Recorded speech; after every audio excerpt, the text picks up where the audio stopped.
क्या आप जानते हैं कि तारीख में एक वक्त ऐसा भी था जब सिर्फ एक निहत्थी औरत की पुकार पर वक्त के खलीफा ने पूरी सल्तनत की फौज मैदान में उतार दी थी।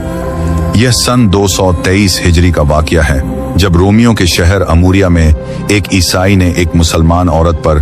जुल्म किया और उसे सर आम थप्पड़ मारा तो उस बेबस औरत की जुबान से दर्द के मारे निकला वह मुतासिमा। जब यह खबर उस वक्त के अब्बासी खलीफा अल मुतासिम बिल्लाह तक पहुंची तो उसने हाथ में लिया हुआ पानी का प्याला नीचे रखा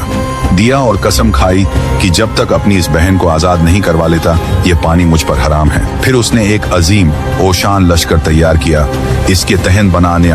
खुद क़यादत करते हुए अमूरिया की तरफ कूच किया और वह किला फतह कर लिया जिसे रोमिना काबिल तस्खीर समझते थे। उस जालिम को गिरफ्तार किया, मुसलमान बहन की जंजीरें खुलवाईं और फरमाया कि गवाह रहना तुम्हारी पुकार पर मुतासिम लब्बैक कहकर पहुंच गया है।